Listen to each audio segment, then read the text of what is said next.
ya. Bismillahirrahmanirrahim. Assalamualaikum warahmatullahi wabarakatuh. Anak-anakku yang Bapak cintai, selamat berjumpa kembali dalam pelajaran berikutnya, yaitu pelajaran tarikh. Dalam kesempatan ini Pak Guru akan menyampaikan materi pelajaran ulul ajmi, yaitu Nabi Muhammad Sallallahu Alaihi Wasallam.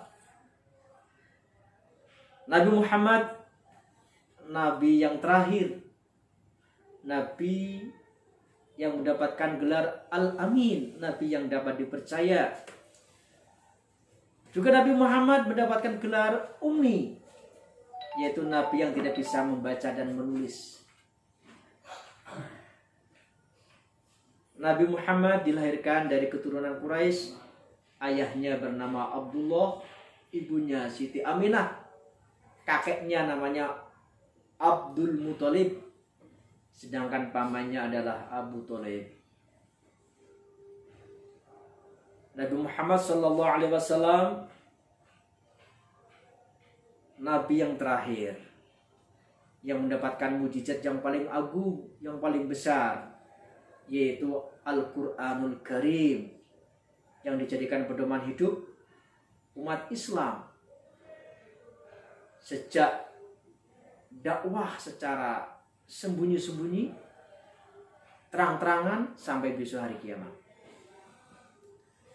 Anak-anakku yang Bapak Guru cintai, Nabi Muhammad dilahirkan dalam keadaan yatim. Sejak lahir dia tidak pernah mengenal wajah ayahnya, yaitu Abdullah. Karena di saat melahirkan, ayahnya 3 bulan sebelum dilahirkan Nabi Muhammad, ayahnya Abdullah meninggal dunia. Kemudian setelah lahir, Nabi Muhammad diasuh oleh ibunya sebentar, kemudian diasuh oleh Suwaibah al-Aslamiyah, kemudian dia asuh lagi oleh ibunya sendiri, kemudian diasuh lagi oleh Halimatus Sa'diyah sampai berumur remaja, anak-anak, kemudian dikembalikan kepada keluarganya, kemudian diasuh oleh pamannya, yaitu kakeknya, yaitu Abdul Muthalib, kemudian setelah itu diasuh oleh pamannya yang terakhir, yaitu Abu Thalib. Anak-anakku semuanya yang Pak Guru cintai, di masa anak-anak inilah Nabi Muhammad, Nabi yang mempunyai kegigihan, hidup senantiasa sederhana, suka membantu orang tua. Bahkan sejak kecil Nabi Muhammad sudah terbiasa membantu kakeknya, pamannya, yaitu mengembala kambing.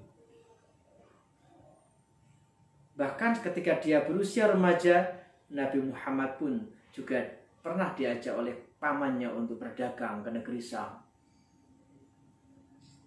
Nah, pada usia 15 tahun anak-anak semuanya, terjadilah peperangan yang sangat dahsyat, yaitu yang dikenal dengan Perang Fijar antara suku Quraisy dengan suku Qais Ailan.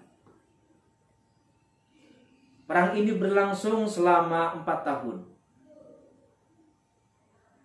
Nabi Muhammad Sallallahu Alaihi Wasallam yang pada saat itu usia baru 15 tahun ikut menemani kakeknya, ikut menemani pamannya perang Fijar melawan suku Qais Ailan. Kenapa disebut perang Fijar? Karena suku Qais Ailan telah melanggar ketentuan atau aturan atau perjanjian suci, sehingga perang Fijar ini dikenal dengan perang membela kebenaran atau perang suci. Apa peran Nabi Muhammad pada saat itu? Di saat terjadi peperangan, Nabi Muhammad menyiapkan panah-panah yang akan dilemparkan kepada musuh. termasuk mengambil panah-panah yang telah dilemparkan ketika perang itu selesai. Dikumpulkan jadi satu, kemudian diperuncing lagi, kemudian besoknya digunakan untuk perang lagi melawan musuh. Ya, adalah suku Qais Ailan.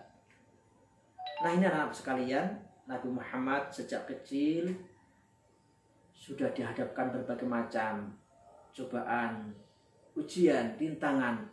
Namun beliau senantiasa bersabar dalam menghadapi cobaan itu, jujur dalam perkataan dan perbuatan, berani dan gigih untuk menegakkan kebenaran dan keadilan. Demikian anak-anakku sekalian, secara singkat hidup Nabi Muhammad, sejarah singkat Nabi Muhammad di masa usia anak-anak. Assalamualaikum warahmatullahi wabarakatuh.